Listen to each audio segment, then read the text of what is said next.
वक्फ amendment act 2025 को लेकर जितनी हीटेड डिबेट्स पार्लियामेंट से लेकर सुप्रीम कोर्ट तक देखने को मिली है, उससे ज्यादा सड़कों पर दिखी है। इसी में वेस्ट बंगाल के मुर्शिदाबाद में फिर एक बार लॉ एंड ऑर्डर का बड़ा सवाल उठ गया है, जिसने सभी को चौंका दिया है। 17 अप्रैल को कलकत्ता हाईकोर्ट में वेस्ट बंगाल सरकार ने बताया कि पिछले हफ्ते वक्फ अमेंडमेंट एक्ट के खिलाफ प्रोटेस्ट के दौरान स्टेट पुलिस को लगभग 10,000 लोगों के वायलेंट मॉब का सामना करना पड़ा। यानी कि एक पूरा बैटल जोन बन गया था मुर्शिदाबाद के जहांगीरपुर एरिया में। और कौन सी शॉकिंग बातें कोर्ट में जस्टिस सोमेन सेन और राजा बसु चौधरी को बताई गई है इस मामले में, और साथ ही गवर्नर सीवी आनंद बोस ने भी शॉक करते हुए क्या नेक्स्ट स्टेप उठाया है, और एक बार फिर से प्रेसिडेंट्स रूल की मांग किसने की है इन बंगाल, चलिए देखते हैं। अब एनडीटीवी ने जो डिटेल्ड 34 पेज रिपोर्ट एक्सेस किया है, उसमें बताया गया है कि सिचुएशन इतनी बिगड़ गई कि पुलिस को अपने ही इंजर्ड कलीग्स को रेस्क्यू करना पड़ा। और ये सब एक पीसफुल प्रोटेस्ट नहीं था, ये मॉब लीथल वेपन्स लेकर आई थी, रेडी फॉर कन्फ्रंटेशन।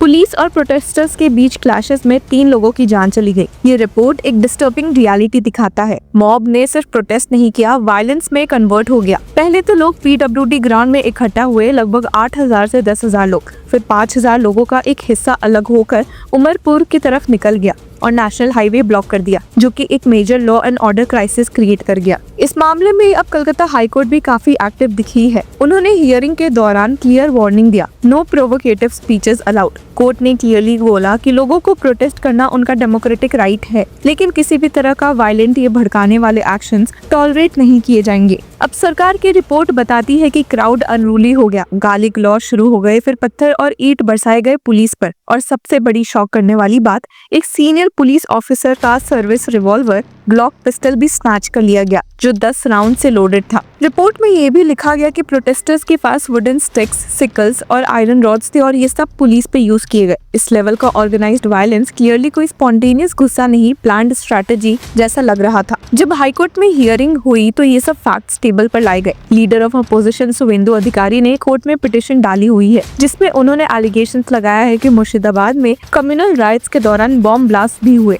उनकी डिमांड थी कि इन्वेस्टिगेशन एनआईए के हवाले की जाए ताकि न्यूट्रल और थरो प्रोब हो सके। अब गवर्नर सीवी आनंद बोस ने स्ट्रिक्ट स्टैंड लिया है।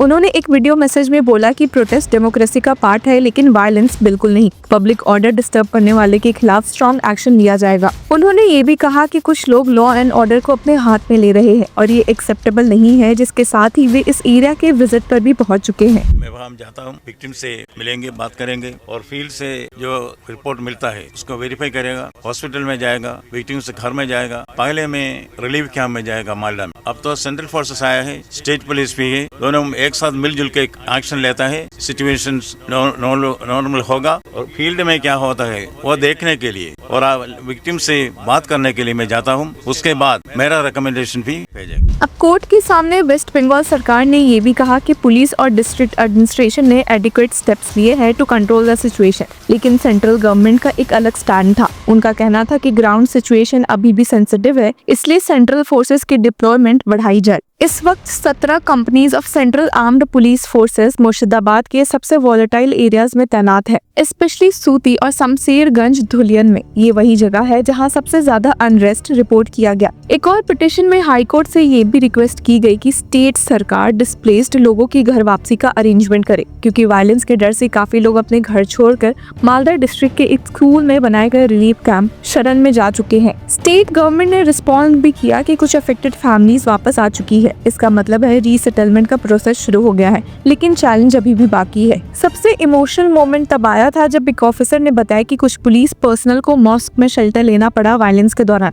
सिचुएशन इतनी आउट ऑफ कंट्रोल थी कि बीएसएफ को बुलाना पड़ा ताकि नॉर्मलसी रिस्टोर हो सके। इवनिंग तक सिचुएशन को कंट्रोल में लाया गया, लेकिन तब तक डैमेज हो चुका था। इंटरनेट सर्विसेज सस्पेंड कर दी गई और प्रोहिबिटरी ऑर्डर्स जारी हैं इन सेंसिटिव एरियाज लाइक जहांगीरपुर में। मालदा डिस्ट्रिक्ट में प्रोटेस्टर्स ने रेलवे ट्रैक्स ब्लॉक किए, जिसकी वजह से ट्रेन सर्विसेज पूरा दिन अफेक्टेड रहा।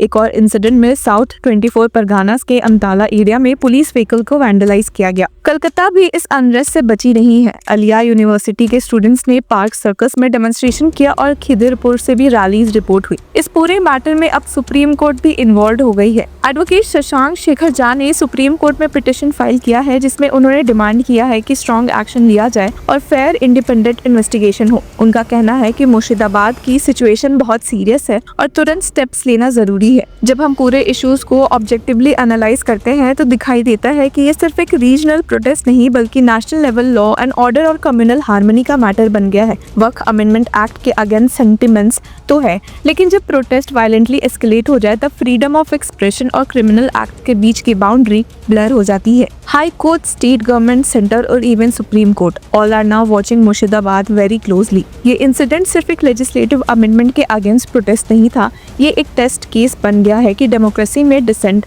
और डिसिप्लिन कैसे बैलेंस किया जाए। अब विश्व हिंदू परिषद इंटरनेशनल प्रेसिडेंट आलोक कुमार ने इस मामले में क्या डिमांड की है, चलिए देखते हैं।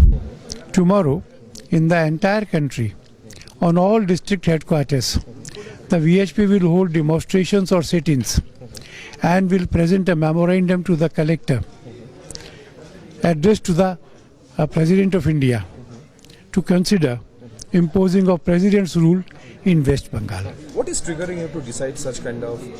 Two things. One, even when the issue is against the central government, the violence is being perpetrated against the Hindus only. It's an effort of ethnic cleansing, where the Hindus are in a minority, to force them out of it. And the government, in every such case, has been unable or rather complicit in the violence. And second, and we are surprised that an elected chief minister who has taken an oath of allegiance to the Indian Constitution declares in a public meeting that she will not implement a central law.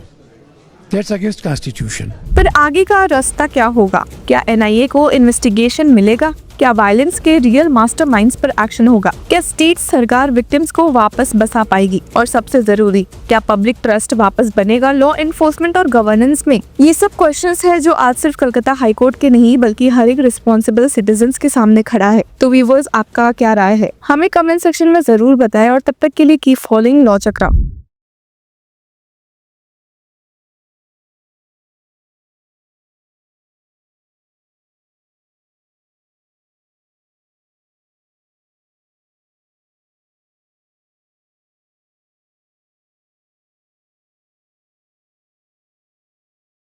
Hello law lovers and justice seekers, welcome to law Chakra. हम आपके लिए लेकर आए हैं कुछ बहुत ही exclusive. Introducing law Chakra prime membership, जो आपको देगा exclusive access like never before. बनिए लॉ चक्रा की प्राइम मेंबर और अनलॉक कीजिए full potential of legal knowledge. अभी ज्वाइन कीजिए।